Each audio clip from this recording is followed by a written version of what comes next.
Let's talk a little bit about tuning the trombone and tuning the euphonium and or the tuba. In addition to the use of drones and things like that within your classroom, which I think are invaluable in training the young ear and getting it to hear things, doing some singing exercises and those sorts of things, trombone has a couple of specific things to work at. It is an instrument that can play in tune and will play in tune if the student's ear is good enough to hear what in tune is. So that's where the drones and those kinds of activities will come into play. But some things that student specifically needs to do, for example, if they're in front of a tuner, is to make sure they're making use of the slide back here. Lots of times kids, they just sort of pencil mark where that slide's going to be. It remains there from 6th grade through 8th grade, and they never once played a single note in tune unless it was purely by chance. So you want to make sure when you go through the tuning exercise that it's not just an activity that's gone through, suffered through, and done, but they actually identify with what is it I'm supposed to be doing here. The thing that they're going to do is play the note, but they can't necessarily just play the note. I think with trombones in particular, they've got to get to the note by going through it or to it. So for example, I will often have my trombonists work from F to the B flat. It might be a B flat drone I'm having them play. It might be a B flat that I want them to tune together with the rest of the band, but I'll have them go to it. The reason is the action of the slide leads the player to put it in a slightly different place each time, and that adds a variable that's different than, okay, everybody play B flat. They might even have their slide locked. They might not even move the slide, so they might be artificially tuning a position that they're never even going to be playing in. So make sure that the trombonist moves to the B flat or through the B flat and comes back to it. That way I think you'll get them to give you a more accurate representation of where their general pitch center is. Number two with trombone, as I said, once you find the general place of where their B flat is today, or their F, or whatever note it is you're going for, you're going to have to constantly stay on top of them that basically they have two tuning slides. One up here, and then this gigantic one that changes all these pitches for them.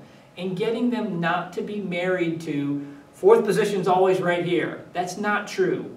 Fourth position sometimes is there, depending on the weather or who you're playing with, or you know how late you went to bed the night before.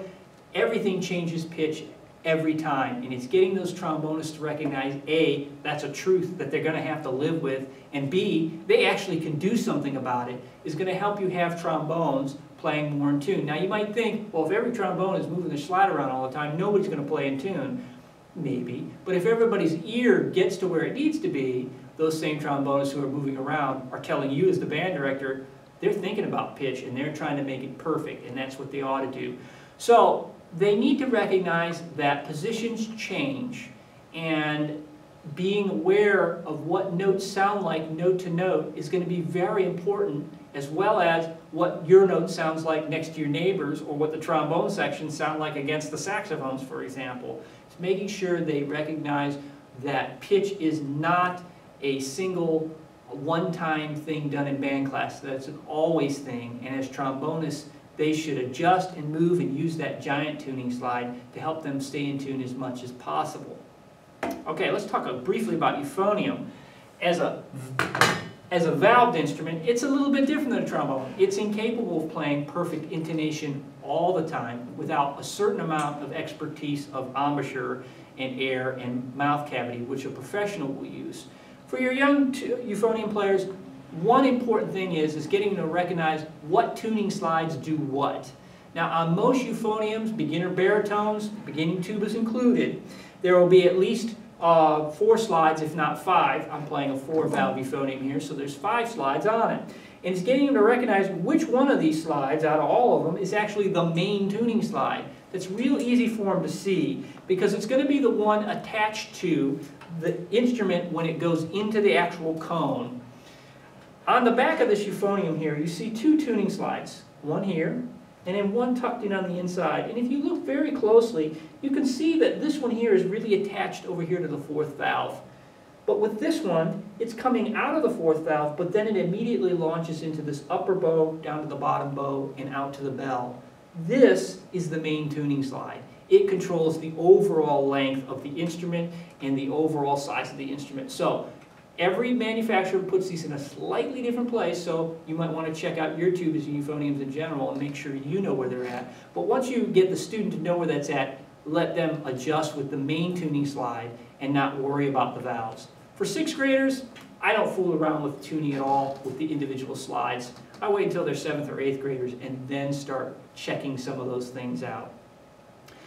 Basically, you're going to want to tune the overall instrument to the fundamental of B flat, Fs. Find out where the horn is centered up best. From there, I move down chromatically and I choose the same overtones in 2nd valve, then 1st valve, then 1 and 2, and then 1 and 3 or 2 and 3, whichever you choose there. Or if it happens to have a 4th valve, I tune the 4th last. And so I might do a pattern with them working with a tuner or as a section against a drone, doing first of all getting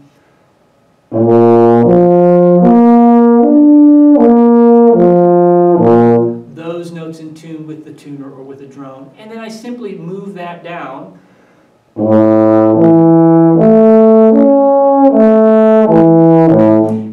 etc., as I go down the instrument. And if you notice one, for example, if I push my 1st in all the way, I might get a slightly higher pitch now, and that will tell you as the director and them as a student they need to get that 1st valve slide out a little bit.